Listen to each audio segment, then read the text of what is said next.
स्वीकार कीजिए ब्रजेश मिश्रा का और आप देखना शुरू कर चुके हैं द डिबेट। बहनों भाइयों, तीसरे चरण का चुनाव बेहद महत्वपूर्ण है क्योंकि अब तक 113 सीटों के बाद अब जब 59 बाकी बची सीटों पर चुनाव होने जा रहा है तो उत्तर प्रदेश में तब तक लगभग 171 सीटों पर चुनाव हो चुका होगा, यानी तकरीबन 40% सीटें। इससे यह अनुमान लगाने में आसानी होगी कि उत्तर प्रदेश की हुकूमत किसके हाथ में आने वाली है। क्या भारतीय जनता पार्टी अपना किला बचा पाएगी या फिर समाजवादी पार्टी उसे छीनने में कामयाब होने वाली है। विषय क्या है, मसले क्या हैं और इस क्षेत्र की चुनौतियां क्या हैं, और इस दौरान जो एक दूसरे पर वार प्रत्यावार हो रहे हैं उसका इम्पैक्ट जनता में क्या जा रहा है, इन सभी विषयों पर खुली चर्चा आज की डिबेट में। बहनों भाइयों, उत्तर प्रदेश के चुनाव में इस वक्त बहुत ही दिलचस्प हालात उत्पन्न हो गए हैं। तीसरे चरण का चुनाव दरअसल बहुत ही व्यापक, बड़ा और भीषण है। इस चुनाव के जरिए यह तय हो जाएगा कि उत्तर प्रदेश की हुकूमत और उत्तर प्रदेश की सत्ता पर किसका नियंत्रण स्थापित होने जा रहा है। ये बिल्कुल स्पष्ट होने वाला है। पता चल जाएगा कि उत्तर प्रदेश में सरकार किसकी बनने वाली है, क्योंकि 113 सीटों के बाद अब इन 59 सीटों का चुनाव लगभग एक धुंधली तस्वीर हमारे समक्ष ये प्रस्तुत कर देगा कि उत्तर प्रदेश में सरकार किसकी बनने जा रही है। 113 सीटों के बाद इन सीटों का चुनाव बहुत महत्वपूर्ण है। इसको यादव बेल्ट भी कहा जाता है, इसको आलू बेल्ट भी कहा जाता है। ये ऐसे क्षेत्र है जहां पर समाजवादी पार्टी एक समय बहुत ताकतवर थी, लेकिन पिछले 2 चुनावों में भारतीय जनता पार्टी ने यहां बहुत बढ़त बना ली है। बीएसपी यहां पिछली बार खाता नहीं खोल पाई थी। एक वक्त था 2007 में बीएसपी की सुनामी थी इधर। ये बीएसपी और समाजवादी पार्टी ही हुआ करते थे, लेकिन अब हालात बदल चुके हैं, अब वक्त बदल चुका है। तो बदली परिस्थितियों में इस क्षेत्र में किसके पास पाने के लिए है और किसके पास खोने के लिए है। राजनीतिक दलों के पास इस क्षेत्र में मुद्दा क्या है, और ये वो जगह है चरण में चुनाव हो रहा है जो उत्तर प्रदेश में पिछले 2 सालों में सबसे कंट्रोवर्शियल जितनी भी घटनाएं हुई हैं, हाथरस से लेकर खुशी दुबे से लेकर संजीत यादव से लेकर मनीष गुप्ता से लेकर व्यापारी इंद्रकांत त्रिपाठी तक, जितने भी मेगा कंट्रोवर्शियल इश्यूज हुए हैं सब इसी क्षेत्र में हुए। इसलिए मैं कहता हूं कि इस चरण का चुनाव पहले से ज़्यादा चुनौतीपूर्ण है, पहले से ज़्यादा मुद्दों से भरा हुआ है, और आलू बेल्ट किसानों की समस्या जस की तस बरकरार है। उनके लिए क्या योजनाएं हैं और सभी राजनीतिक दलों के पास इन आलू किसानों के लिए क्या एजेंडा है, हमें इस बारे में बात करनी होगी और खुलकर चर्चा करनी होगी। क्योंकि आज अब जब प्रचार का शोर थम गया है तो दर्शकों को और इस क्षेत्र के हमारे सुधी मतदाताओं को ये जानने का, समझने का हक है कि उनके कोर इश्यूज क्या हैं, उनके रियल मुद्दे क्या हैं, उनकी वास्तविक आवश्यकताएं क्या हैं और राजनीतिक दल उन्हें क्या परोस रहे हैं। हमें इसके बीच के विभेद को समझना होगा, तभी हम एक सफल लोकतंत्र की तरफ बढ़ सकते हैं और उत्तर प्रदेश में तभी जन कल्याणकारी और परोपकारी सरकार का गठन हो सकेगा। तीसरे चरण का मुकाबला बहुत कठिन है, बहुत चुनौतीपूर्ण है और दोनों दलों के लिए डू और डाई, करो या मरो वाला चुनाव है। कुछ बयान सुने आप। कल वह नेताजी को भी लेकर के चले गए, मुलायम सिंह जी को, और मुलायम सिंह जी बेचारे मंच पे गए और मंच पे जाते ही उन्होंने कहा ठीक है भाइयों बहनों, आप जो है करहल में जो काम कर रहे हैं अच्छा कर रहे हैं। समाजवादी पार्टी के नेता चिल्लाते रह रहे थे, कह रहे थे कि आप बोलिए ना इनको वोट देने के लिए। उन्होंने कहा नहीं नहीं, जिसको यहां की जनता जिताना चाहती जिता दीजिए। जो लोग कहते थे कि गर्मी निकाल देंगे, पहले चरण में ही उनके नेता कार्यकर्ता ठंडे पड़ गए हैं और दूसरे चरण में जिस तरीके से वोट मिला है उनके नेता कार्यकर्ता सुन्न पड़ गए, सुन्न। और तीसरे चरण का जब मतदान होगा तो भारतीय जनता पार्टी शून्य हो जाएगी, उनका खाता नहीं खुलने वाला। तो आज की परिचर्चा बहुत ही महत्वपूर्ण है। इस परिचर्चा को आज हम आगे बढ़ाएंगे क्योंकि अब से कुछ वक्त के बाद उत्तर प्रदेश के इन 59 सीटें जो 16 जनपदों में आती हैं, हाथरस होते हुए, मैनपुरी, एटा, इटावा होते हुए, कानपुर देहात, कानपुर होते हुए, हमीरपुर, जालौन, महोबा, झांसी और ललितपुर की तरफ जाता है। चुनाव बहुत ही दिलचस्प है इधर का। राजेश चौधरी हैं भारतीय जनता पार्टी के प्रवक्ता, सरदार इंद्रजीत सिंह गठबंधन के प्रवक्ता, सतीश प्रकाश बीएसपी से हैं, आलोक कुमार उत्तर प्रदेश के बहुत ही जाने माने पत्रकार, प्रभाकर पांडे जी भी मुझे थोड़ी देर में ज्वाइन करने वाले हैं, और मनीष सिंधवी जाने माने राजनीतिक विश्लेषक, और वीरेंद्र जी हमारे स्टेट हेड। बहुत शुक्रिया और धन्यवाद आप सभी का। राजेश चौधरी जी, मैं कार्यक्रम की शुरुआत आपसे करना चाहता हूँ। इधर गन्ना आलू बेल्ट के लोग ये जानना चाहते हैं कि 5 साल आपकी सरकार रही, इस क्षेत्र के लोगों ने आपके के लिए आपने क्या किया, और इस क्षेत्र के लोग आपकी पार्टी को वोट क्यों करें? देखिए, किसानों के लिए सरकार ने जो किया है कोई दूसरा पहले नहीं कर पाया।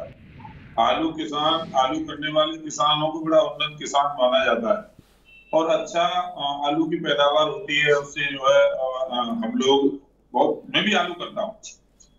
जितना आलू से हमें आमदनी होती है दूसरे किसी चीज से नहीं होती है। और आलू के लिए कोल्ड स्टोरेज की व्यवस्था, प्रॉपर कोल्ड स्टोरेज में प्रॉपर बिजली की व्यवस्था, ये सब करना रहता है। आपने कितने कोल्ड स्टोरेज बनवाए हैं? कोल्ड स्टोरेज सरकार नहीं बनवाती, कोल्ड स्टोरेज तो किसान और व्यापारी बनाते हैं। तो कितने बने आपके कार्यकाल में? कितनों को सब्सिडी दी आपने? कौन सी पॉलिसी ऐसे बनाई कि किसानों को फायदा हुआ? केंद्र सरकार ने कोल्ड चेन बनाई और सबसे अधिक सब्सिडी देने का काम किया है तो केवल हमारी नरेंद्र मोदी जी की सरकार ने किया है। कोल्ड चेन के रूप में हमने एक नई योजना लागू की है पिछले 3-4 साल। मैं राज्य सरकार के बारे में बात कर रहा हूँ, केंद्र के बारे में नहीं। चेन बता रहा हूँ। आपने क्या किया? राज्य सरकार और केंद्र सरकार दोनों मिलकर काम करेंगी तभी तो काम होगा। तो क्या क्या किया इस क्षेत्र के लिए आपने? कोल्ड चेन बना करके, जैसे कई बार आपने देखा होगा आलू की कहाँ पे कोल्ड चेन बनाई, जरा मुझे लोकेशन बताइए। मैं आपको दे दूंगा डाटा अनेक प्रकार का, यदि मुझे ऐसा पता तो मैं डाटा लेकर के आता। तो भाई डिबेट में आते हैं तो आपको तैयारी करके आनी होती है ना।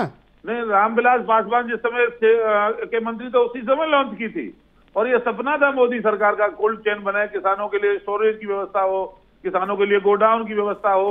अनेक इस प्रकार की योजनाएं हमारी हैं। गोडाउन की व्यवस्था कर रहे हैं, कोल्ड चेन बना करके प्रॉपर नई टेक्नोलॉजी हम लेकर के आए कोल्ड स्टोरेज में, जहां आलू प्रॉपर खराब नहीं हो, ये सब व्यवस्था ने की है। तो बस इसीलिए लोग आपको वोट दे दें? नहीं, वोट देने का तो अनेक कारण है, वोट देने का कोई एक कारण नहीं है ना, वही तो पूछ रहा हूं। उत्तर प्रदेश में सबसे पहले लॉ एंड ऑर्डर की स्थिति सही करने का काम योगी जी की सरकार ने किया है। नहीं तो अराजकता का माहौल था, जंगल राज था, कोई भी बाहर से यहाँ करके उद्योग धंधा लगाने के लिए तैयार। अच्छा, 2-3 सवाल हैं, फटाफट मैं आपसे पूछता हूँ। हाथरस आपका जवाब, खुशी दुबे आपका जवाब, संजीत गुप्ता आपका जवाब, मनीष गुप्ता आपका जवाब, व्यापारी इंद्रकांत त्रिपाठी आपका जवाब। सारे अपराधियों के खिलाफ उत्तर प्रदेश सरकार ने कठोर कार्रवाई की है, सब लोग जेल के अंदर हैं। पहली ऐसी सरकार है जो यदि कोई अपराधी अपराध करता है तो उसको जेल के अंदर डालती है। ऐसा नहीं है कि गायत्री प्रजापति ने बलात्कार किया और 6 महीने तक उसके खिलाफ मुकदमा कायम नहीं किया था। अखिलेश यादव की सरकार ने सुप्रीम कोर्ट का जब डंडा आया तब जाकर के उसको गिरफ्तार किया, FIR दर्ज हुई थी। यहाँ न्याय होता है, अन्याय नहीं होता किसी के साथ। ओके, सतीश प्रकाश बहुजन समाज पार्टी के राष्ट्रीय नेता हैं, मेरे साथ जुड़ चुके हैं। सतीश जी, अभी ये बहुत बड़े बड़े दावे कर रहे थे, आपके पास कोई जवाब है इनके दावों का? इनके हिसाब से तो राम राज्य आ गया है। नहीं, देखिए ब्रजेश जी, देखिए आप जब किसी प्रदेश के मुख्यमंत्री बनते हैं तो आप किसी पार्टी के लीडर नहीं होते, ये सच है बिल्कुल। आप उत्तर प्रदेश के मुख्यमंत्री हैं तो किसी जाति के मुख्यमंत्री नहीं है, किसी पार्टी के मुख्यमंत्री नहीं है, उत्तर प्रदेश की तमाम जनता के मुख्यमंत्री हैं और उन लोगों के भी मुख्यमंत्री हैं जिन लोगों ने आपको वोट नहीं दी। हाथरस की बेटी ने या उसके परिवार ने हो सकता है बीजेपी को वोट ना दी हो, लेकिन उसकी सुरक्षा की जिम्मेदारी इस देश का संविधान देता है। और आदरणीय योगी जी ने किसी धार्मिक किताब की या मठ की शपथ थोड़ी ली होगी, उन्होंने देश के संविधान की शपथ ली होगी ना। और वो देश का संविधान उनको ये बताता है कि अगर एक बेटी के साथ बलात्कार हुआ है तो सरकार की ये नैतिक जिम्मेदारी बनती है कि सरकार जो पीड़ित है उसके साथ खड़ी हो। लेकिन यहां कहीं ना कहीं दुर्भाग्य नजर आया कि योगी जी की सरकार और योगी जी के तमाम विधायक, जिनमें बलिया के सुरेंद्र सिंह जो राजपूत जाति के थे, वो अपराधियों के पक्ष में खड़े होते थे। और योगी जी की जो उत्तर प्रदेश पुलिस है, जिसका भगवाकरण जो है योगी जी ने किया, और योगी जी की जात के एक बड़े पुलिस अधिकारी हैं, है ना, ADG कानून व्यवस्था भी हैं, बाकायदा वो PC करके ये कहते हैं कि इस बेटी के साथ बलात्कार नहीं हुआ। तो सिस्टम ने जिस तरह का व्यवहार किया, इसके सवाल लोगों के जहन में है। मनीष गुप्ता, अरे वो उसको आप एक जाति विशेष से मत जोड़िए। एक यूथ है जो गोरखपुर में जाता है और मठ की दीवार से लगे हुए एक होटल के अंदर पीट पीट करके पुलिस वाले उसकी हत्या कर देते। ये सवाल है। खुशीदी में भी एक सवाल है। अगर टेनी है, अगर केंद्रीय मंत्री का बेटा है, 4 महीने बाद बाकायदा सरकार की गलत नीतियों के कारण सरकार, एसटीएफ ये कहती है कि वो आरोपी है, मुख्य आरोपी है, लेकिन यही सरकार अगर ये कहती है कि उनकी 4 महीने बाद जमानत हो जाती है। और खुशी का दुर्भाग्य यह है कि वो योगी जी की जात की नहीं है। कहीं ना कहीं जो योगी जी, जिनको राजनीतिक रूप से पूर्वांचल के लोगों को, जो ब्राह्मण समाज के लोग हैं, उनको दुश्मन मानते हैं, क्योंकि जो मठ का जो इतिहास है 80 के दशक से लेकर के, आप देखेंगे कि मठ का ये इतिहास है कि वो कहीं ना कहीं पूर्वांचल के ब्राह्मणों के विरोध के ऊपर पनपता है। और उसी का शिकार कहीं ना कहीं इस देश की जो बेटी है, जो खुशी दुबे है, वो एक 20 महीने से जेल के अंदर है। सरकार को उनके साथ खड़ा होना चाहिए। देखिए, जो उत्तराखंड, मेरा मानना यह है कि बुंदेलखंड की एक समस्या है, इसमें कहीं कोई दो राय नहीं। अच्छा, बुंदेलखंड को लेकर बीजेपी की तरफ से क्लेम किया गया है कि जल जीवन मिशन के तहत हर घर नल पहुंचाने का सपना उन्होंने बुंदेलखंड में साकार किया है, पानी पेयजल की समस्या का निराकरण किया है।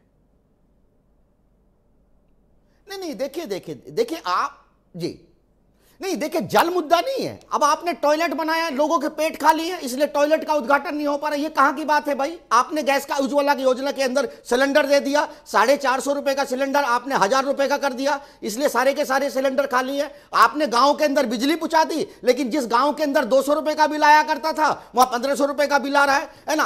आपने बेरोजगारी के नाम पर जो है तमाम लोगों को रोजगार दे दिया। रोजगार मिला? नेक्स्ट क्वेश्चन ये है, रोजगार भी आप एक जाति विशेष के लोगों को देंगे। लास्ट टाइम के 2017 के इलेक्शन में बहुजन समाज पार्टी के पास इस क्षेत्र में कुछ नहीं था, खाता भी नहीं खुला था आपका। अब इस बार योगी जी क्या सिर्फ राजपूत लोगों के मुख्यमंत्री हैं? उत्तर प्रदेश के मुख्यमंत्री हैं, मेरे भी मुख्यमंत्री हैं। आप मुझे बताओ कि 2017 में कुछ नहीं था, खाता भी नहीं खुला था, इस बार देखिए सुनिए सर, एक ब्रजेश जी, एक बात बताऊं।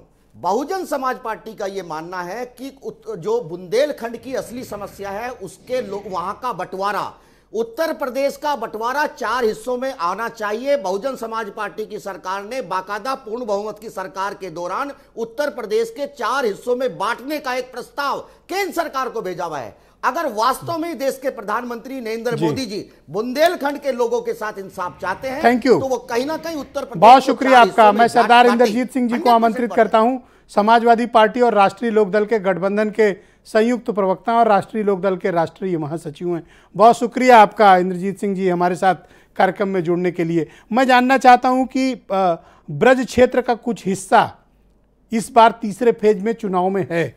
मेरा आपसे जानने का उद्देश्य यह है कि इस क्षेत्र के मुद्दे क्या हैं, आपकी पार्टी के लिए इधर का एजेंडा क्या है, और आप अपने लिए तीसरे चरण में क्या संभावनाएं देखते हैं, सरकार की नाकामियां और आपके वायदे कहां पर खड़े नजर आते हैं? देखिए, हमारा तो मुद्दा पूरे उत्तर प्रदेश में ठीक है, कहीं सीटें हमको ज्यादा मिलती हैं, कहीं कम मिलती हैं। मुद्दा हमारा सबसे बड़ा किसान की जो भी समस्याएं हैं, जिन चीजों से किसान भाई वंचित रहा है, और किसानी जो है 36 बिरादरी के लोग करते हैं, सब पूरे उत्तर प्रदेश के एक ही मुद्दे हैं। हम उसको प्रमुखता से उठाएंगे। जैसे हमने उधर आलू की बात करी, हम इधर आलू का हम जरूर कोशिश ये करेंगे कि आलू के से रिलेटेड जितना व्यापार है उसको बढ़ाने का, चाहे चिप्स को लेकर के और किसी चीज से जो आलू से बनने वाली चीजें हैं, जिससे कि हमारा जो किसान है जो आलू पैदा करता है उसको किसान को आलू रोड पे फेंकना ना पड़े, उसको इतने अच्छे दाम मिले। और एमएसपी पे जैसे और चीजें अनाज और धान खरीदा जाता है, एमएसपी पे जरूर आलू भी खरीदा जाए। ये हमारी प्राथमिकता रहेगी, हमारा प्रयास रहेगा कि इस पे हमें बाबा जी। मैं आपसे जानना चाहता हूं, और मैंने कल की डिबेट में भी ये मुद्दे को उठाया था कि जिस प्रकार से संगठित होकर पश्चिम के किसानों ने गन्ना को 80 के दशक से लेकर अब तक पश्चिम के मुद्दों के सेंटर स्टेज में रखा, पर अफसोस की बात यह है कि इस बेल्ट में आलू कभी मुद्दा नहीं बनता है, जबकि आलू का सर्वाधिक उत्पादन यहाँ पर होता है। तो ऐसा कुछ आप लोगों को सबको सरकार चलाने का मौका मिला, लेकिन अफसोस की बात है कि इस क्षेत्र का विकास और इस क्षेत्र के आलू किसानों के लिए किसी ने खास कुछ नहीं किया। देखिए जैसी बात ये है, दूध का मर के पीता है, कारण कोई भी रहा हो, आज हमारे को उन सब चीजों की कमी महसूस हुई है और अभी भी हम चीजों पर गौर नहीं करा और उनको सुधार तो जनता बार बार तो मौका हमको नहीं देगी। ये तो हमारे लिए डू एंड डाई वाली पोजीशन है। अब क्योंकि जयंत जी के हाथ में कमाना ही है, युवा है, उनके पास विजन है, उधर दूसरे राष्ट्रीय अध्यक्ष अखिलेश जी दोनों युवा हैं, दोनों के पास एक विजन है। जो हम कह रहे हैं वो करके दिखाने के लिए कह रहे हैं। हम आपने देखा होगा जयंत जी को और अखिलेश जी को हम बच रहे हैं, हमें जानबूझ के बयानों के जरिए डिस्टर्ब करने की कोशिश करी जा रही है। हम बच रहे हैं कि हम इन चीजों से बचें, हम मुद्दों की बात करें जिस पब्लिक को जो मुद्दे चाहिए। आप पब्लिक बिल्कुल दिमाग जितना युवा है, जो युवा चाहता है कि खेती के अंदर भी अपडेशन होना चाहिए, वो युवा चाहता है कि जो आदमी नौकरी नहीं ले पा रहे हैं रोजगार, वो इस तरीके से अपने। पर बीजेपी वाले तो क्लेम कर रहे हैं कि राम राज्य आ गया है। नहीं देखो, वो अपने मुख्यमंत्री ने राम राज्य कितना आया है, 4.5-5 लाख नौकरी अपने मुंह से बता रहे हैं। 5 लाख पर साल इन्होंने देने की बात करी थी, ये तो उल्टा 70 लाख नौकरी खा गए। 12-5 इन्होंने 5 लाख नौकरी। आप सरदार साहब शुक्रिया आपका मेरे साथ इस परिचर्चा में जुड़े रहिएगा। मैं डिबेट को आगे बढ़ाता हूँ। प्रभाकर पांडे मेरे साथ मौजूद हैं, उत्तर प्रदेश में कांग्रेस कमेटी के प्रवक्ता हैं। बहुत शुक्रिया आपका प्रभाकर जी। मैं जानना चाहता हूं कि इस तीसरे चरण में क्या चुनौतियां आप महसूस करते हो अपनी पार्टी के लिए, क्या मुद्दे हैं जिन्हें आपको लगता है कि इन मुद्दों पर चुनाव लड़ा जा रहा है, और सत्तारूढ़ दल की तरफ से राजेश चौधरी ने जो दावे किए हैं आप उससे कितना सहमत हो? ऐसा है आदरणीय कि बहुत दुखद पहलू है, बहुत ही प्रचंड विसंगतिपूर्ण स्थिति भारतीय जनता पार्टी के साथ है। जब आपने प्रश्न किया भारतीय जनता पार्टी के प्रवक्ता से कि खुशी दुबे, उन्नाव और जहाँ जहाँ इनके सरकार का कुकृत्य के विषय में आपको जानना चाहे, तो ये बिल्कुल रुग्ण और अस्वस्थ प्रतिस्पर्धा के साथ भारतीय जनता पार्टी मैदान में उतर जाती है। इनकी प्रतिस्पर्धा स्वस्थ नहीं रहती है। उस पर जवाब देने के बजाय ये दूसरी कहानी बनाते हैं, जबकि ये पतनोन्मुख हो चुके हैं और जनता त्राहि त्राहि कर रही है। जवाब देंगे खुशी दुबे जेल में क्यों है, उन्नाव रेप कांड पर जवाब देंगे, इस पर नहीं बोलेंगे। एक इनके पास रटिया एक वाक्य इनके पास आता है कि हमने गुंडों को जेल में कर दिया। भाई तुमने गुंडों को जेल में किया चुनाव के समय बताने के लिए, तुमने इनकाउंटर किया खासकर ब्राह्मण लड़कों को, ब्राह्मण युवाओं का, ये चुनाव में बताने के लिए। अरे किसी की आदरणीय किसी की मृत्यु जो है तुम्हारे चुनाव जीतने की परिणति थोड़ी हो सकती है। भाई किसी का मरना आपके इलेक्शन जीतने की परिणति है। वो आप ये पुरस्कार भारतीय जनमानस से और पूरी जनता से पुरस्कार ले रहे हैं आप, ये कौन सा लॉजिक है? तो आप बुलडोजर चलवाए किस बात के लिए? अपराधियों को दमन के लिए बुलडोजर नहीं चलवाए, आप बुलडोजर चलवाए मुख्यमंत्री। क्या बुलडोजर को अचीवमेंट माना जा सकता है? आदरणीय बुलडोजर नाथ कहवाने के लिए, अब नाथ संप्रदाय से उनका मन भर गया बेचारे का, तो बुलडोजर नाथ उनका नया नाम है कहवाने के लिए उन्होंने यह काम किया। भाई जनता के सीने पर आप पैर रखकर क्या ये जो क्या आपके कृत्य हुए आज चुनाव के समय कहने के लिए शर्म नहीं आती है कि किसी के जीवन की हत्या, किसी व्यक्ति की हत्या करके आप बताएं कि हमारी अचीवमेंट है, हमारी जो है उपलब्धि है? भाई मृत्यु किसी को उपलब्धि हो सकती है क्या? आपके पास क्या संभावना है इस क्षेत्र में? आपके पास एक सीट थी सिर्फ। आदरणीय सकल भूमि गोपाल की, ये कांग्रेस है, वासुदेव सर्वम। अरे कांग्रेस की सकल भूमि गोपाल की, वासुदेव सर्वम। मैं आज तक नहीं समझ पाया पांडे जी, आदरणीय कांग्रेसी इतना कॉन्फिडेंस कहां से लाते हैं आदरणीय इस हालत के बाद भी? आदरणीय जान लीजिए कि सच में आज तक मैं इसकी डिस्कवरी नहीं कर पाया। हुजूर इस हालत में पहुंच गए हो, पर क्या कॉन्फिडेंस है आपका? हुजूर कोई टिक पाएगा क्या? अरे कोई एक खंडहर ही बताता है कि राजमहल रहा होगा। अरे राजमहल बनाओ तुम, का तो दिया वासुदेव सर्वम। और आदरणीय अंतिम बात कहूंगा कि भारतीय जनमानस के विश्वास से, प्रदेश की जनता की श्रद्धा अवनत से कांग्रेस की जो चेतना है वो दैदीप्यमानित हो रही है। आदरणीय मैं तो सबसे कहता हूं कि किसी भी हालत में पहुंच जाओ, कॉन्फिडेंस के लिए इनसे क्लास लो। आलोक कुमार जी को आमंत्रित करता हूं, बहुत ही जाने माने पत्रकार हैं, राजनीतिक विश्लेषक हैं। आलोक जी बहुत शुक्रिया आपका। मैं आलोक जी आपसे जानना चाहता हूं कि तीसरे चरण को लेकर आपका एनालिसिस क्या कहता है, और सत्तारूढ़ दल की तरफ से जो दावे किए गए हैं उनमें कितनी सच्चाई पाते हैं आप? ब्रजेश जी, ये पूरा यादव लैंड है। जैसे पिछले 2 चरण के चुनाव जाट लैंड के थे और साथ साथ बुंदेलखंड की बात आ रही है।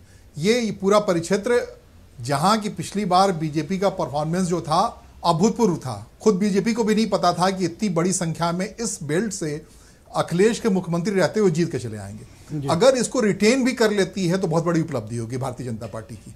लेकिन क्या ऐसा होगा कि यादव जिस ढंग से पिछली बार बेमुख हो गए थे, किस वजह से हुए थे अखिलेश की पता नहीं, लेकिन अचानक से उलट करके चले गए थे और जमीन से जैसे कालीन घिस जाना होता है किसी के पैर के नीचे से, उस ढंग के हालात हो गए थे पिछले चुनाव में। और यही वहां सरकार बनने की वजह थी। और अगर इस तीसरे चरण को रिपीट कर पाती है भारतीय जनता पार्टी तो अपने आप में बड़ी उपलब्धि होगी।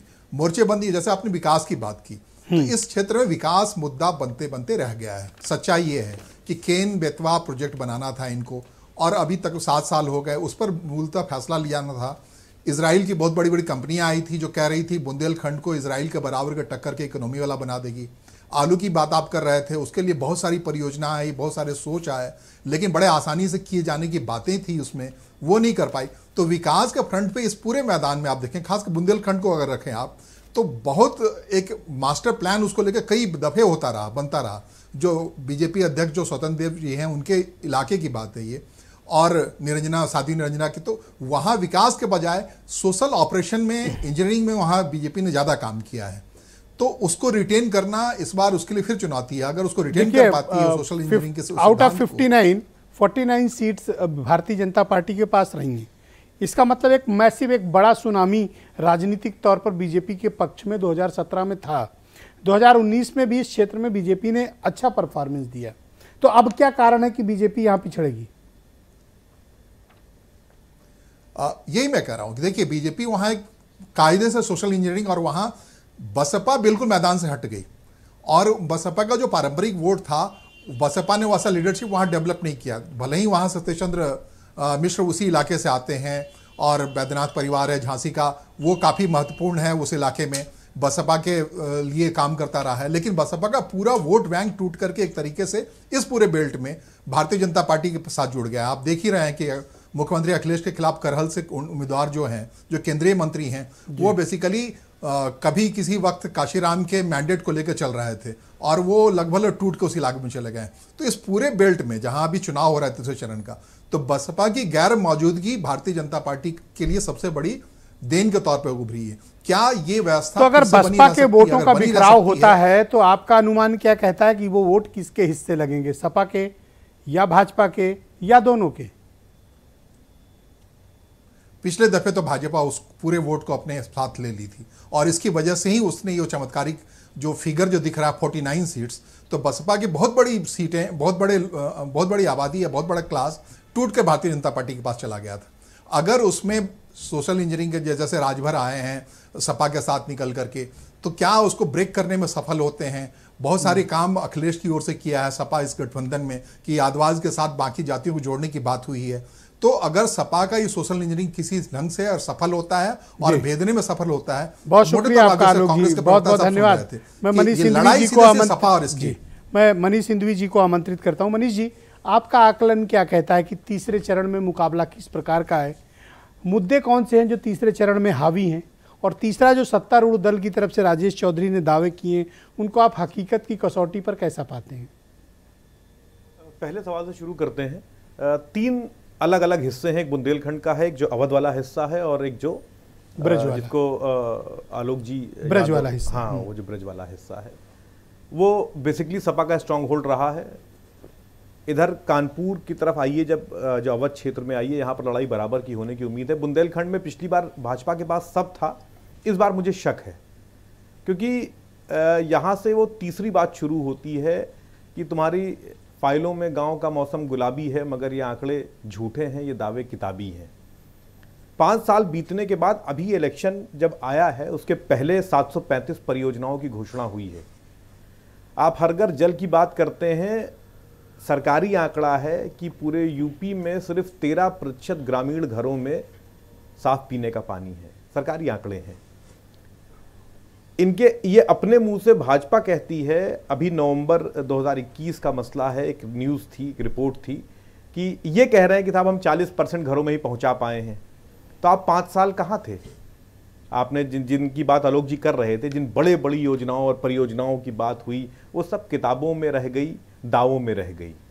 ग्राउंड तक उतनी बात नहीं पहुंची जितनी पहुंचनी चाहिए थी। ये अलग बात है कि भाजपा एक अच्छी इवेंट मैनेजर है, तमाम दावे और हौसले ऐसे क्रिएट करती है जिसे लगता है कि बस सब बदल गया है कि, और वो डिमोनेटाइजेशन मुझे याद आने लगता है कि जब नरेंद्र मोदी जी 8 बजे डिमोनेटाइजेशन घोषणा कर रहे थे तो मुझे क्या पूरे भारत को लगने लगा था कि बस सुबह 8 बजे जब हम लोग उठेंगे तो एक नए भारत में उठ जाएंगे। तो इसी तरीके का एक माहौल बना देते हैं ये लोग। लेकिन सच ये है कि सच उससे थोड़ा दूर है। और दूसरी बात यह है कि 17 की बात बार बार ना करी जाए। 17 एक विशेष अवस्था थी, वो खत्म हो गई, तो उसकी चर्चा ना मतलब उसका पैमाना मत माना, उसका कतई पैमाना न माना जाए। एक नए पैमानों पर बराबरी का चुनाव लड़ा जाएगा और इसमें कोई दो मत नहीं। वो मुद्दे हैं जिनकी हम लोग चर्चा कर रहे थे, हाथरस, सब मुद्दे हैं, सब मुद्दे हैं। और इस बार के चुनाव में अपर हैंड सपा का है।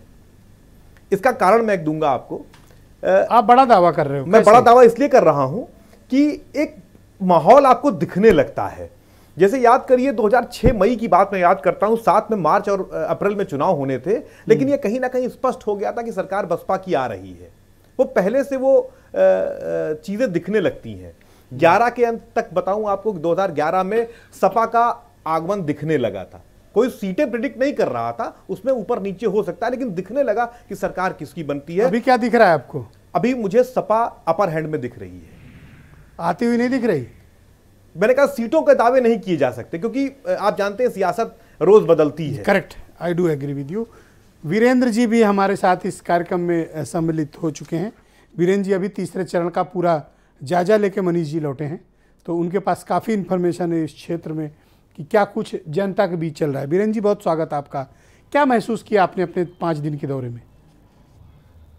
देखिए, ये जो चुनाव है ये 5 साल में होना चाहिए, और इसलिए होना चाहिए कि सियासत को कहीं पर भी यह अभिमान ना हो जाए कि वही अब सर्वोच्च हैं। जनता अपने जनादेश का इस्तेमाल 5 साल बाद अपनी इच्छा की सरकार चुनने के लिए करती है, और यहीं पर आकर नेता जनता के चरणों में आ जाते हैं।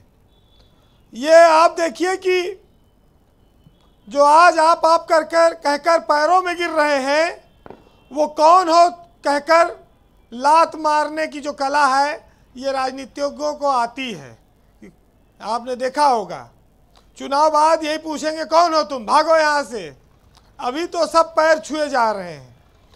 तो ये जो 59 सीटों का तीसरा चरण है, आज प्रचार समाप्त हो गया। ये मुलायम सिंह के परिवार और शिवपाल यादव, अखिलेश यादव, धर्मेंद्र, ये जो इटावा का जो प्रभाव वाला क्षेत्र है सफाई परिवार का, उसके लिए एक परीक्षा की घड़ी है। क्योंकि बीजेपी ने एक तरह से इन सीटों पर मुलायम परिवार का सफाया कर दिया था 2017 में। कुल 8 सीटें आई थी 59 में। इस बात से वो लोग वाकिफ हैं। लेकिन इसी इलाके में बिकरू कांड भी हुआ, इसी इलाके में तमाम सारी घटनाएं होती रहीं जो जनमानस के पटल पर हैं। परिवर्तन तब आता है जब लोग भीड़ देखते हैं सभाओं में और महसूस करते हैं। हर बार कुछ न कुछ नया परिवर्तन आता है। उत्तर प्रदेश का इतिहास है कि पिछले 35-40 सालों में कोई सरकार रिपीट नहीं हुई, लेकिन बीजेपी भी कई जगह इतिहास बनाए हुए है कि वो सरकार दोबारा बना लेती है, तिकड़म से बना लेती है, तोड़ फोड़ के बना लेती है। ये आशंका, ये डर यहाँ भी लोगों को है कि अगर पूरा बहुमत नहीं आया तो बीजेपी को सरकार बनाने से कोई रोक नहीं पाएगा।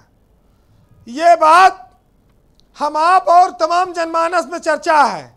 बीजेपी 5 राज्यों में चुनाव लड़ रही है, लेकिन कितने नेता वहाँ समय दे रहे हैं? सब तो यही जुटे हैं। उत्तर प्रदेश में, लखनऊ में, आगरा में, बनारस में, गोरखपुर में, सबकी जान यही अटकी है कि वो 4 भले कमज़ोर हो जाए, लेकिन उत्तर प्रदेश कमज़ोर नहीं होना चाहिए। यहाँ की जीत और हार दोनों इस देश की सियासत पर बहुत बड़ा असर डालेगी। और मुलायम सिंह बुजुर्ग हैं, अखिलेश ने पूरी पार्टी की कमान संभाल रखी है, शिवपाल यादव एक विधानसभा तक सीमित है, लेकिन लड़ाई देखिए, आप ये कह सकते हैं कि एक और पूरी फौज है, एक और एक अकेले अखिलेश यादव वो लड़ रहे हैं और जनता के हाथ में है वो किसे जिताएगी किसे हराएगी।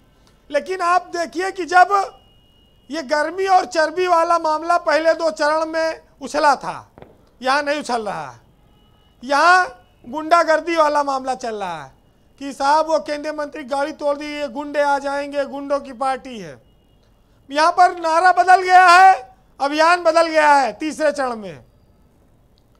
अब जनता इन सब चीज़ों को कितना मानेगी ये अलग बात है, लेकिन जिन्ना, गन्ना, पाकिस्तान, आजम खान, इन सब चीज़ों से ये चरण बाहर है और दंगा पलायन भी इस चरण में नहीं है।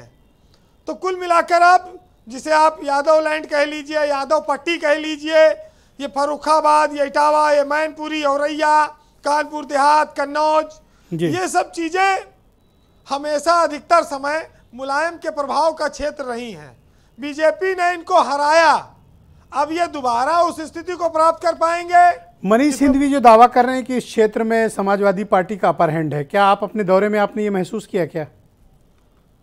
देखिए, जब जो आदमी अपने घर में होगा तो स्वाभाविक है कि ज़्यादा मजबूत होगा, लेकिन इटावा में 3 में से 2 सीटें बीजेपी जीती थी विधानसभा की, लोकसभा में उनका सांसद है, विधायक सांसद बीजेपी के जीतते आ रहे हैं लगातार। तो ये थोड़ा सा निराशाजनक परिणाम रहा सपा के लिए। इस आधार पर अगर आप देखें तो बीजेपी मजबूत है, लेकिन वहाँ की विधायक कहती है राशन खा लिया, पैसा खा लिया, योजना ले लिया, गल्ला खा गए, गल्ला गल्ला, लेकिन हमारा नमस्ते तक नहीं ले रहे हो, तो कहीं ना कहीं हताशा भी है। ये तो गलत है, नमस्ते तो लेना चाहिए था। अब देखिए, यही चीजें संकेत देती हैं कि ये फैसले की घड़ी आ गई है। शायद जनता ने मन बना लिया उत्तर प्रदेश में, और किसी को आप खुलकर जिता हरा नहीं सकते, लेकिन इतना जरूर है कि एक जमाना था जब ये कहा गया 1992 में कि एक नारा लगा कि मिले मुलायम काशी राम, हवा में उड़ गए जय श्री राम। 2017 में नोटबंदी के बावजूद, तमाम विरोधाभासों के बावजूद, मोदी की आंधी में ये मुलायम, कांसी राम या अखिलेश, बुआ बबुआ, इन सब का गठजोड़ उड़ गया, चल नहीं पाया। लेकिन आज अखिलेश एक चट्टान की तरह समाजवादी पार्टी चुनौती दे रही बीजेपी को। बीजेपी अंदर से क्या महसूस कर रही है और बाहर से कितना नारा लगा रही है, अब ये वो जानती होगी। लेकिन ये तय है कि इस प्रदेश में जनता मन बनाए है, वो मनपसंद सरकार चुनेगी। अब ये देखिए कौन जीतता है, कौन हारता है जी। लेकिन समाजवादी पार्टी को जरूर अपर हैंड होगा, क्योंकि जिस तरह से अजीत सिंह को हराकर जाटलैंड में ये लोगों ने माना कि ये चूक हो गई थी, यहाँ विकास और यहाँ पर अपना नेता चला गया, उसी तरह से मुलायम सिंह और अखिलेश की पार्टी जब डाउन हुई इटावा में, इस पट्टी में, तो वहाँ भी विकास काम काफ़ी प्रभावित हुआ, लोग मानते हैं। करहाल से लेके इटावा, सैफई, औरैया, ये सब जब मैंने घूमा तो वहाँ लगा कि यहाँ पर जो विकास उस जमाने में होता था, जो चमक थी, वो फीकी है, और लोग उसको महसूस करते हैं कि ये चमक, ये रौनक, इसको फिर से लौटाना है जी। तो वो अपने नेता को पसंद करते होंगे तो जिताएंगे।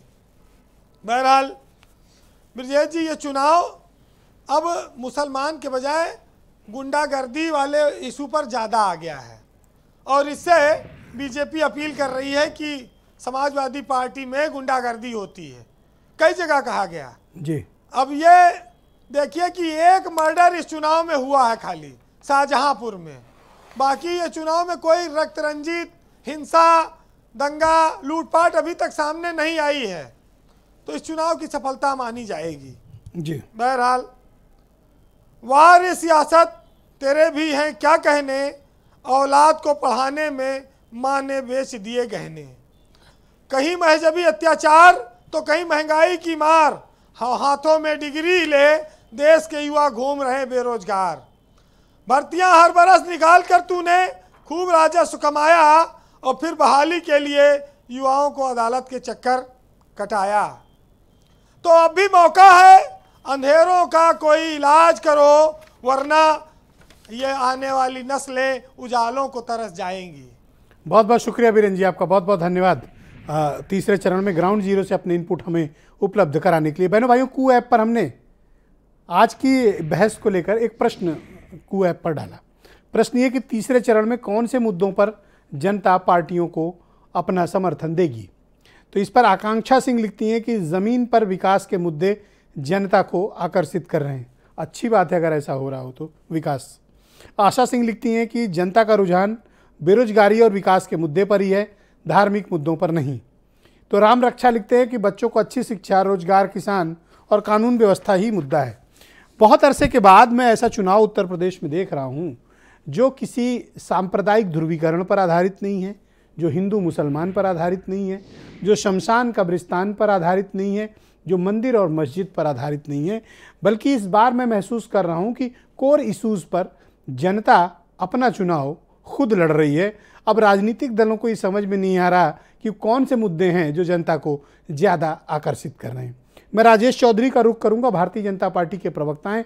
राजेश जी, डिबेट में बाकी मेहमानों ने भी अपने पक्ष रखे। आपके ऊपर गंभीर आरोप लगाए गए कि आपने वायदा खिलाफी की और इस क्षेत्र के लोगों को विकास की जो दरकार थी वो आपने पूर्ण नहीं की। देखिए, मैं बड़े गौर से सब विद्वान वक्ताओं को सुन रहा था। सबका भाषण ठीक प्रकार से पूरा तैयारी के साथ आपने अपना विषय रखा। फील्ड में भी गए, चुनाव का माहौल भी देखा।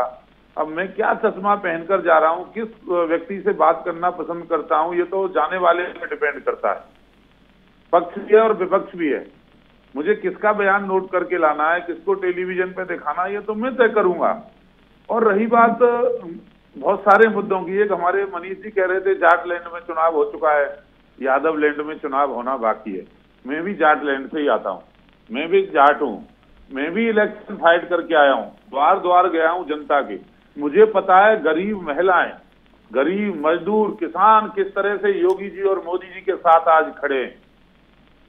पिछले 20-25 दिन से जो देखा है पूरे क्षेत्र में जा करके। और ये जो बात कर रहे थे हमारे राष्ट्रीय लोक दल के मित्र, इनको तो प्रत्याशी नहीं मिले हैं साहब, इनके यहाँ कोई लड़ने वाला तैयार नहीं हुआ है। जाट पार्टी चलाते हैं, मुसलमानों को उम्मीदवार बनाते हैं। कितने लोगों को लड़ाया? तो मुसलमानों को उम्मीदवार बनाना कोई अपराध है? कोई अपराध नहीं है, पर अपने उम्मीदवार हो, ये उधार के उम्मीदवार लेकर के आते हैं साहब। तो ये तो इनकी आपसी अंडरस्टैंडिंग है इनके पास कि मुसलमान लड़ाए, सिख लड़ाए, हिंदू लड़ाए। इनके पास लोग नहीं है, इनके पास लोग नहीं है, ठगेंगे जाटों को जा करके, इसलिए बेनकाब हो चुके हैं। ये बेनकाब चेहरे हैं, दाग बड़े गहरे हैं इनके चेहरों पे, सबने देखा है। अच्छा, हम जाटलैंड से लौटते हैं इधर तीसरे चरण का। मैं आपसे समझना चाहता हूँ, बात दूसरी कर रहे थे बुलडोजर बाबा की। मैं कहता हूँ, अरे अतीक अहमद के घर पर बुलडोजर चलता है तो आपको दर्द होता है। मुख्तार अंसारी ने जो अवैध संपत्ति कमाई है उस पर बुलडोजर चलता है तो आपको परेशानी होती है। गरीब मजदूर किसानों की जमीन 300 एकड़ से अधिक यदि आजम खान दबा लेता है और उसके ऊपर बुलडोजर चलता है तो आपको दिक्कत होती है। इमरान मसूद कहता है कि मैं प्रधानमंत्री को वोटी कर दूंगा, तब आपके मुंह पर बर्फ जम जाती है, दही जम जाती है, भूलते नहीं हो। ये सब जनता जानना चाह रही है कि भाई ऐसा क्यों? एमबाई कौन लाया था, कौन लाया था, किसने SCB शुरू किया है? ये बात सब जनता के मन में है। अच्छा, जनता को पता है कोरोना काल में कौन उनके साथ खड़ा हुआ था, कौन अपने पिताजी की डेथ में नहीं गया, जनता की सेवा में मुख्यमंत्री लगे हुए थे। उनको पता है कि मजदूर के खाते में 1000 रुपए अब आपके मित्र सरदार इंद्रजीत सिंह जी की बारी है। में 2 बार राशन बहुत शुक्रिया आपका। कर रहा है, दाल दे रहा है, चावल दे रहा है, चीनी दे रहा है, रिफाइंड दे रहा है। ये चिंता कर रहा है परिवार के मुखिया की तरह से। धन्यवाद, धन्यवाद कर रहे हैं। राजेश जी, शुक्रिया। तो नफरत भगवे से है, त्याग से है, तपस्या से है। थैंक यू, मतलब नहीं शुक्रिया। है, जनता से मतलब है। धन्यवाद। मेरी बात सुनिए, बहुत सारा विषय रह गया, मैंने बड़ा गौर से सुना है आपको। 2017 से बड़ी लहर चल रही है। यदि किसी ने चश्मा पहन रखा हो तो उतार के दोबारा जनता में चले जाए। हम भी यही काम करते हैं, 24 घंटे जनता के बीच रहते हैं। 2017 को भूल जाइए, 2017 में आती थी तो आज सुनामी आ रही है और इस सुनामी में बहुत धन्यवाद आपका। मैं सरदार इंद्रजीत सिंह जी को आमंत्रित करता हूं। सरदार साहब, इनके दावे हैं कि आपको तो कैंडिडेट तक नसीब नहीं थे। भाई क्या चक्कर क्या है? जिसके घर शीशे के होते हैं दूसरों के यहाँ पत्थर नहीं मारा करते। और दूसरी बात यह है कि जो आप एक उंगली यूं करेंगे तो 3 उंगली आप देख रहे होगे मेरी तरफ को आ रही है। ये शायद चौधरी साहब भूल गए हैं, और चौधरी साहब ने खुद मेरे भाई हैं, सम्मानित भाई हैं, चश्मा उन्होंने लगाया हुआ है। अभी वो उनके चश्मे पे धुंध, जैसे आप कहीं ठंडी जगह चले जाए ना, या आप कार चला रहे हो तो एसी चलाओ तो धुंध शीशे पे आ जाती है। बीच में नहीं मत बोलिए, एक दूसरे को इंटरप्ट मत करिए प्लीज। नहीं राजेश जी, नो प्लीज, सिर्फ सरदार इंद्रजीत सिंह बोलेंगे जी। चौधरी साहब प्लीज देखिए, मैं अब इनके पीछे से चलता हूँ जहाँ इन्होंने बात को समाप्त करा आदरणीय चौधरी साहब ने। इन्होंने कहा हमने राशन बांट दिया, और राशन तो घर में पड़ा है, पर उसको पकाने के लिए घर पर चूल्हा नहीं है। वो चूल्हा पड़ोसी से पैसे मांगने पड़ते हैं। आज जब से कोरोना हुआ है 15 दिन काम मिलता है मेरे मजदूर भाई को, और 3 दिन की मजदूरी, 300 रुपए रोज तो मजदूर बेचारा काम कर रहा है, 3 दिन की मजदूरी जो है वो चली जाती है सिलेंडर लेने में। ठीक है, राशन आप दे रहे हैं, अच्छी बात है, और ये कोई एहसान नहीं कर रहे।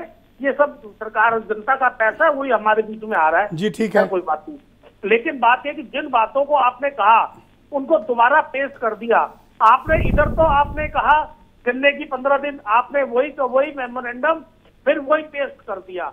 मैं ब्रजेश जी बताता हूँ, इन्होंने कहा था पिछली दफा कि सोलर पंप बांटे जाएंगे किसानों को, और 2022 तक 10 लाख सोलर पंप बांटे जाएंगे।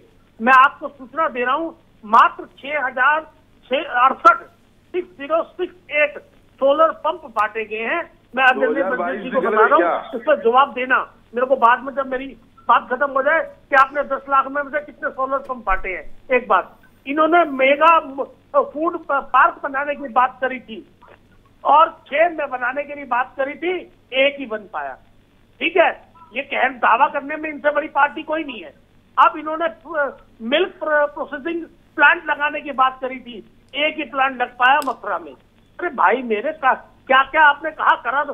25,000 ये कैंडिडेट वाला क्या चक्कर है? कह रहे हैं कि कैंडिडेट नहीं था तो मुसलमान लड़ाए। देखिए, हिंदू मुस्लिम सिख ईसाई आपस में है भाई भाई, और ये मुस्लिम भाई को आज नहीं आए हैं, 7 साल पहले, ये 70 साल से ये भारत में रह रहे हैं। ये वही मुस्लिम भाई हैं जिनको ये कहा गया था बंटवारे के टाइम पे, जो भारत को पसंद करते हैं वो यहाँ घुस है, जो भारत को आपके पास नहीं थे, मेरा प्रश्न ये है, चले जाए। ये कहीं आपके पास लोग नहीं थे चुनाव लड़ने को। धन्यवाद आप दोनों का शुक्रिया। मैं सतीश प्रकाश जी को आमंत्रित करता हूं, बहुजन समाज पार्टी के राष्ट्रीय नेता हैं। सतीश जी, क्या जिन मुद्दों का जिक्र हम आज डिबेट में कर रहे हैं, जनता उन्हीं मुद्दों पर अपना चुनाव लड़ रही है, या राजनीतिक दलों के द्वारा थोपे गए एजेंडे को स्वीकार करेगी? जैसा जिक्र अभी राजेश चौधरी जी कर रहे थे कि जो जैसा चश्मा लगाता है, तो आपका चश्मा कौन सा है सतीश जी? नहीं, देखिए ब्रजेश जी, निश्चित रूप से उत्तर प्रदेश के चुनाव में आस्था नहीं है, धार्मिक पोलराइजेशन नहीं है, जनमानस के मुद्दों के ऊपर ही चर्चा है। ये तीसरे चरण के बाद में कहीं ना कहीं उत्तर प्रदेश का चुनाव, जो अभी 2 चरणों में आपको हिंदू मुस्लिम दिखाई दिया। देखिए, एक चीज मैं आपको बता दूं कि महामारी काल के दौरान केंद्र सरकार और राज्य सरकार की तमाम नाकामियां उजागर जिस तरीके से हुई, और जो जनता है, पूरे देश की जनता, स्पेशली उत्तर प्रदेश की जो जनता है, सरकार के खिलाफ खड़ी हुई, उसको कहीं ना कहीं ढकने के लिए बीजेपी ने आस्था को एक बड़ा मुद्दा बनाने की कोशिश करी, और आदरणीय नरेंद्र मोदी जी ने बाकायदा राम मंदिर की शुरुआत भी की, और ये सारी चीजें ढकने की कोशिश करी। लेकिन बहुजन समाज पार्टी के आदरणीय सतीश चंद्र मिश्रा जी जैसे ही अयोध्या के अंदर गए, तो बीजेपी आस्था के मुद्दे से कहीं ना कहीं दूर हटकी। उसको मालूम था कि अभी वो आस्था का मुद्दा नहीं बना सकती। उसके बाद बीजेपी ने, देखिए 2 चीजें बड़ी महत्वपूर्ण है, बीजेपी सिर्फ अपने लिए वोट नहीं मांग रही थी, बीजेपी अपने साथ साथ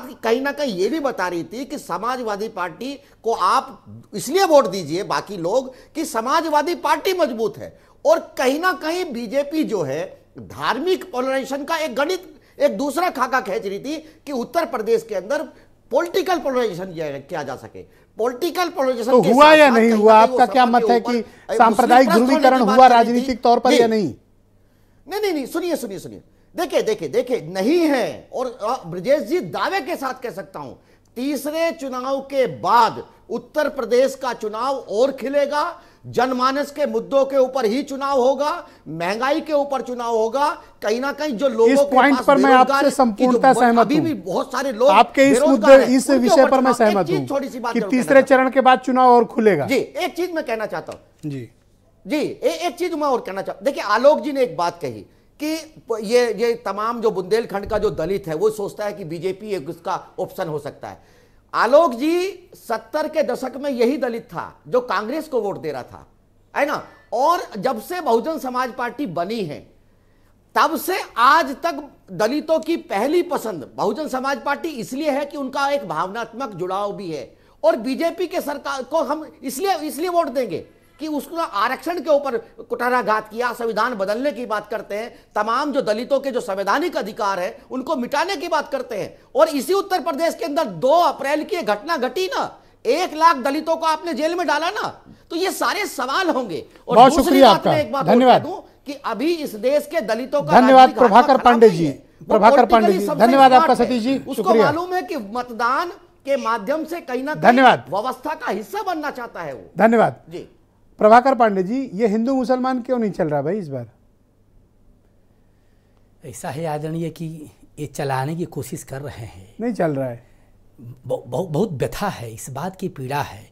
और मैं तो भाजपा किसको पीड़ा है? भाजपा के प्रवक्ता की बात सुन रहा था। हाँ। जरूर ये बेचारे कम से कम एज जीभ भी नहीं कट जाती है इन लोगों की, वो भी नहीं कुंठित हो जाती है जब ये कहते हैं कि कोरोना काल में मैंने सेवा। अरे आदरणीय आपके चैनल पर मैंने देखा है, उसमें मैं भी अस्वस्थ हो गया था, लगातार सुन रहा था कि कैसे लोग पैदल चले, कैसे लोग पानी के बिना मरे, कैसे लोग भोजन के बिना मरे। और उसके बाद ये मंथरा रूपी भारतीय जनता पार्टी जो कि राम को वनवास देने में सब कार्यक्रम कर दी, तो भरत ने कहा कि तुम्हारी जीभ भी क्यों नहीं गल जा रही है। ये किस आधार पर कह रही भारतीय जनता पार्टी कोरोना में मैंने किया? कुछ नहीं किया कोरोना में। इन लोग कैसे अपने आप को प्रशस्ति पत्र दे रहे हैं, कैसे दे रहे हैं? ये हिंदू मुसलमान क्यों नहीं चला, इस पे आओ जरा। हिंदू मुसलमान की जो धार इनकी है वो भोथर हो गई है आदरणीय, समझे ना। उस पर साम लग नहीं पाया है, इसलिए कि जनता ये जान गई कि ये सब इसी खेल के खिलाड़ी हैं। तो जनता कहे कि बेटा आओ मैदान में, तुमसे बड़ी खिलाड़ी हम हैं। तो इनकी खेल जनता ने तो मतलब ये माना जाए जनता अपना चुनाव खुद लड़ रही है। जी, जनता अपना चुनाव खुद लड़ रही है। ओके, आलोक कुमार जी, क्या प्रभाकर जी की बात से सहमत हुआ जा सकता है? वैसे आप भी बताइए कि ये हिंदू मुसलमान क्यों नहीं चला?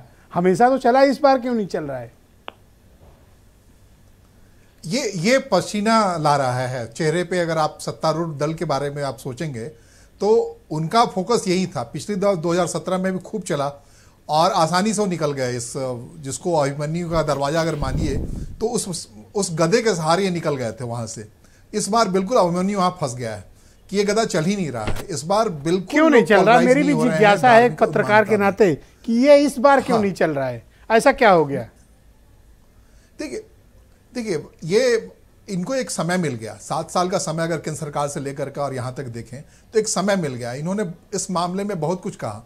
अब आज भी अगर हिंदू असुरक्षित है 7 साल के इनके शासन के बाद, पहले असुरक्षा के नाम पे इन्होंने लोगों को गोलबंद किया था और अल्पसंख्यकों के तुष्टिकरण की बात ये बार बार करते रहे थे और उसके बहाने ये गोलबंद कर रहे थे। जबकि आज की तारीख में सच्चाई है, जब मैं इस डिबेट में आने से पहले कुछ फिगर्स पलट रहा था तो मुझे पता लगा कि इस जो 5 साल का कार्यकाल है उसमें जो बेनिफिशरीज हैं गवर्नमेंट सेक्टर में, उसमें मुसलमान बहुत बड़ी तादाद में वो बेनिफिशरीज हैं। तो जस की तस स्थिति है, आप उसको किसी को गोलबंद नहीं कर सकते इस बहाने पर और इस छलावे के नाम पे कि फला डिवीजन के नाम पे नहीं कर सकते। तो ये सब कुछ देखने को मिला है हिंदू मतदाताओं को या मुसलमान हिंदू। अच्छा, सतीश प्रकाश जी ने एक इम्पोर्टेंट पॉइंट रखा, लेकिन क्या आप उससे सहमत हैं कि तीसरे फेज के बाद चुनाव और खिलेगा? निस्संदेह, मैं इनफैक्ट 2 चरण बिल्कुल गोलबंदी का चरण था जो किसान आंदोलन जिस पे हावी था और वो लग रहा था कि बिल्कुल डिवीजन है और जो स्थिति थी पोलराइजेशन था और एज पे थे बिल्कुल अखिलेश और जयंत। अब इस समय कोई एज पर नहीं है, बिल्कुल फ्लैट है और यहाँ कैंडिडेट बहुत मैटर कर रहा है। आपको मैं सच बताऊं तो इस बार जो ये तीसरे चरण के चुनाव में और आने वाले चरणों के चुनाव में मुद्दे से महत्वपूर्ण ज्यादा होगा कि किसने सर्विंग एटीट्यूड किसमें ज्यादा रहा है। और इस मामले में अखिलेश को आपको उनको तारीफ करनी पड़ेगी कि उन्होंने जिस ढंग से पूरे सपा को परिवारवाद से बाहर निकाल के ले जाने की कोशिश की है, भरसक कोशिश की है, इसका प्रतिफल मिल रहा है। पिछली दफे होता था कि परिवारवाद के चक्कर में एक पोलराइजेशन बहुत शुक्रिया आपका। मैं मनीष सिंधवी जी को आमंत्रित करता हूं। आपका विश्लेषण क्या कहता है कि तीसरे चरण के बाद चुनाव और खिलेगा? और दूसरा आपसे भी वही सवाल, चला क्यों नहीं शमशान कब्रिस्तान? मैं 2 महत्वपूर्ण बातें करूंगा। एक तो ये जो उत्तर प्रदेश है ना, ये 8वें नंबर का देश है पूरी दुनिया में, 24-25 करोड़ की आबादी है यहाँ पर। इसको बांटना चाहेंगे तो आप 10 भागों में बांट देंगे जो अलग अलग तरीके से रिएक्ट करते हैं, अलग अलग बेल्ट में बांट लेंगे आप तो। और अगर आप पॉपुलेशन के आधार पर बांटेंगे, जातिगत बांटेंगे, तो मैं 4 भागों में बांट दूंगा इसको। एक तो जो जनरल है, जो अपने आप को सवर्ण कहता है, एक मुस्लिम है, एक बीसी है, एक एससी है। अगर आप भाजपा का वोट शेयर देखेंगे तो 7 और 12 में जब ये परफॉर्म नहीं कर रहे थे तो भी ये 15-16% के आसपास थे, और 17 में ये बढ़कर 39% जाते हैं। तो 24% की जो बढ़ोतरी है वो बीसी का एक बड़ा चंक और एससी का एक चंक लेकर ये आते हैं, और उनके अंदर भी ये हिंदुत्व वाला जो ये कीड़ा है ये डालते हैं। बीसी का एक बहुत बड़ा वर्ग है जिसमें मौर्य हैं, कुर्मी हैं, जाट हैं जो इनके साथ जा रहे हैं। एससी में पासी हैं, खटिक हैं जो इनके साथ जा रहे हैं हिंदुत्व के नाम पर। देखिए ये जो मिडिल क्लास जनरल है, जो मैंने कहा जो अपने आप को सवर्ण कहता है, ये पूरी तरीके से हिजाब से भी प्रभावित है, ये हिंदू मुस्लिम से भी प्रभावित है, और ये इनके साथ फिर जाएगा। लेकिन ओबीसी और एससी अब की बार थम गए हैं, वो इस झांसे में नहीं आना चाहते कि जो आप कहना, जैसे 81 के बाद से सबसे बड़ी जो ये विधानसभा है, इसमें सबसे ज्यादा सवर्ण एमएलए हैं 81 के बाद से, और इनकी तमाम पॉलिसीज में इन्होंने दिखा दिया कि इस बार जो अभी है सबसे जो 17 वाली जी 1981 के बाद से। तो सबसे मजेदार बात यह कि ओबीसी और एससी बड़ा टैक्टिकल वोटर है, वो झांसे में मन कहा था काट की आंडी बार बार नहीं चढ़ेगी, तो इसीलिए अब की चुनाव पसीना ला रहा है। तो ये हिंदू मुसलमान वाला क्यों नहीं चला? मैंने कहा नहीं, जहां चलना है वहां चल रहा है, लेकिन जो लोग फंस गए थे, जिन्होंने सरकार बनाई थी, वो बाहर चले गए हैं। बहुत बहुत शुक्रिया। मैं आप सबका बहुत आभार प्रकट करता हूं कि आप सब ने अपने अपने अमूल्य विचार इस परिचर्चा में प्रस्तुत किए। और बहनों भाइयों, आप सबका भी बहुत शुक्रिया। अपना ध्यान रखिएगा, कोरोना अभी गया नहीं, सभी गाइडलाइंस का पालन करिए। धन्यवाद, नमस्कार।